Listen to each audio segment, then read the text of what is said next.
Subscribe to my channel and press the bell icon. और आप मुझे मेरी इंस्टाग्राम आईडी फ़रज़ीन नईम पर भी फॉलो कर सकते हैं। शुक्रिया। अस्सलामुअलैकुम, मैं हूँ फ़रज़ीन। उम्मीद करती हूँ आप सब लोग खैरियत से होंगे। और आज की वीडियो भी बहुत ज़्यादा अहम मौजू पर है। और आज की वीडियो जो है, मैं समझती थी कि इस मौजू पर हमें बात करनी चाहिए और ये बहुत ही अहम मौजू है। आप सब लोग वाकिफ़ होंगे नूर मुक़द्दम केस के हवाले से, जो कि नूर का एक अफसोसनाक वाक़या पेश आया। और ऐसा कौन सा पाकिस्तानी है जो कि इस केस से जो है वो वाकिफ़ ना हो। नूर के साथ जो कुछ भी हुआ और जो कुछ भी उस बदबख्त ज़ाहिर जाफ़र की जानिब से उसके साथ किया गया, और उसके बाद अगर आप उसके मुकम्मल केस का मुआयना करें तो आपको पता चलेगा कि उस बदबख्त इतना सब कुछ करने के बावजूद भी उसके मुंह पर शर्म की कोई आसार नहीं थे, उसके मुंह पर नदामत के कोई आसार नहीं थे।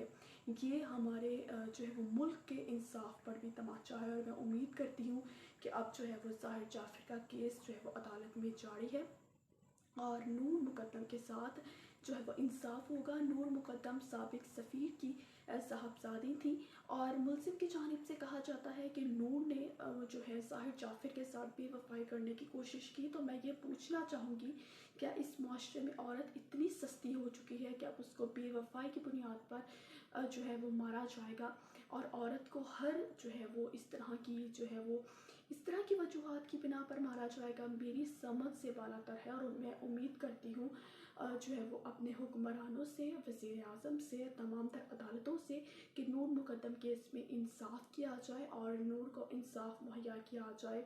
जस्टिस फॉर कुरातुलैन जिस तरह से उसके साथ हादसा पेश आया, जस्टिस फॉर यास्मीन जिस तरह से उसके साथ ये हादसा पेश आया, नसीम बीबी जिनके साथ एक अफसोसनाक हादसा पेश आया। तो मैं आज इस वीडियो में ये कहना चाहूँगी कि आखिर ख़वातीन कब तक ट्विटर पर सिर्फ जो है वो टॉप ट्रेंड करती रहेंगी जस्टिस के नाम से? क्या हकीकतन ख़वातीन को इंसाफ मिल पाएगा? क्या ख़वातीन अपने आप को इस मुल्क में मजबूत और इस मुल्क में अपने आप को महफूज तस्वुर कर सकती हैं? मैं समझती हूँ कभी वज़ीर आज़म और कभी वफाकी वज़रा की जानिब से इसी तरह के बयान दिए जाते हैं कि कभी ख़वातीन के लिबास को निशाना बनाया जाता है कि शायद ये ज़्यादती की वजह से होता है। मैं ये समझती हूँ कि सब कुछ इस पाकिस्तानी में बहुत से मर्द ऐसे भी हैं जिनकी नीयतें बहुत ज़्यादा साफ़ हैं और वो बहुत ही ख़वातीन की इज़्ज़त भी करते हैं। लेकिन कुछ ऐसे मर्द हज़रात हैं जो कि एक मुझे लगता है कि एक नफ्सियाती अमराज का वो शिकार हो चुके हैं। और ऐसे लोगों को जो है ना वो किसी साइको अस्पताल में लेके जाना पड़ेगा, जो कि इस तरह की हरकत करते हैं। छोटी छोटी बच्चियों को दरिंदगी का निशाना बनाया जाता है। तो मैं ये समझती हूँ कि लिबास ख़वातीन के साथ ज़्यादती का ज़रिया नहीं है, बल्कि वो ऐसी भी ख़वातीन हैं जो कि अबाए में मलबूस होती हैं लेकिन फिर भी उनके साथ ज़्यादती के ये वाक़यात हो रहे होते हैं। तो मैं उम्मीद करती हूँ कि हमारा मुल्क ख़वातीन को इंसाफ मुहैया करेगा और नूर मुक़द्दम केस में जो केस चल रहा है उसको निशान इबरत बनाया जाएगा। अभी तक जितने भी केस पाकिस्तान में रिपोर्ट हो चुके हैं, आप लोग जानते होंगे, रिंग रोड वाक़या पेश आया था, अभी तक उसका कोई फ़ैसला हमारे सामने नहीं आया। मुलज़िमों का रिमांड जारी है, तारीख पर तारीख जारी है, लेकिन इंसाफ होता नज़र नहीं आ रहा। जब तक हम इन लोगों को, इन दरिंदों को इबरत का निशान नहीं बनाएंगे, मुल्क में इस तरह की दरिंदगी का ख़ात्मा नहीं हो सकता। और मैं अपने हुकाम बाला से, वज़ीर आज़म से और दीगर से ये भी तवक्को करती हूँ कि ख़वातीन को हर मामले में ज़िम्मेदार ठहराना बंद करें। कुछ मर्द हज़रात भी अपनी नज़र पर ज़रा करम फरमाएं और जब भी किसी खातून को, किसी बच्ची को, किसी बेटी को, किसी बहन को देखें तो अपनी नज़रों को नीचे करें। यही हमारे इस्लाम में हुक्म है। और ख़वातीन के लिबास को निशाना बनाना, मैं ये समझती हूँ ठीक है, हमारे इस्लाम में हिजाब जो है वो करना एक बहुत ही बुलंद समझा जाता है, लेकिन इस बुनियाद पर कहना कि लिबास की वजह से ख़वातीन के साथ ज़्यादती की जाती है, ये बिल्कुल भी मैं इससे एग्री नहीं करती। वज़ीर आज़म की जानिब से जो ये बयान दिया गया था, इंतहाई मायूस कुन बयान था। और ख़वातीन के लिबास को निशाना बनाकर इस तरह की बातें करना मेरे ख़्याल से बहुत ही गैर मुनासिब है।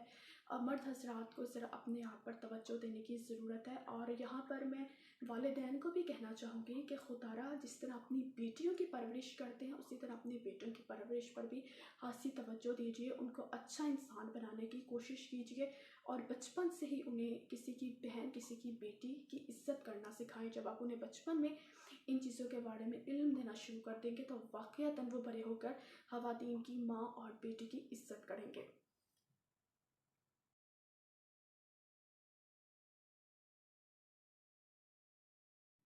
और मैं अपनी अदालतों से भी ये जो है वो इल्तिजा करती हूँ कि खुदारा नूर मुक़द्दम केस में इंसाफ़ कीजिए और इस ज़ाहिर जाफ़े कमबख्त इंसान को इबरत का निशान बनाइए।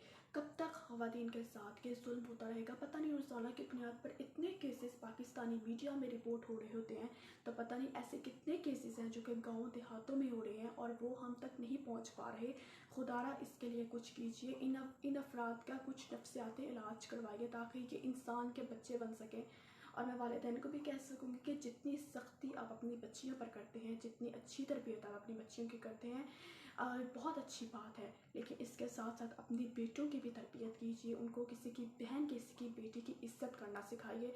आज आप उन्हें किसी की बहन और बेटी की इज़्ज़त करना सिखाएंगे तो कल को वो इंसान के बच्चे बन के इस माशरे में जी सकेंगे। दूसरी जानिब पे ख़वातीन को भी ये कहना चाहूँगी कि हमारा माशरा एक ऐसा माशरा बन चुका है जहाँ पर किसी शरीफ खातून का रहना बनता नहीं है। इसीलिए अपने आप को मजबूत कीजिए और जो भी आपके साथ इस तरह की हरकत कीजिए फिर उसके मुंह पर थप्पड़ लगाना ज़रूर बनता है। अपने आप को मजबूत कीजिए, तभी आप अपनी इज़्ज़तों को पाकिस्तान में महफूज कर सकते हैं। और मेरी दुआ है कि अल्लाह ताला ये पाकिस्तान में इंसाफ का सिस्टम दुरुस्त हो सके, अल्लाह ताला पाकिस्तान में ऐसे केसेस की रोकथाम हो सके ताकि हम इस तरह के रोज़ाना की बुनियाद पर जो दरिंदगी के केस रिपोर्ट होते हैं अल्लाह ताला इससे हमारी जान छुड़ाएं।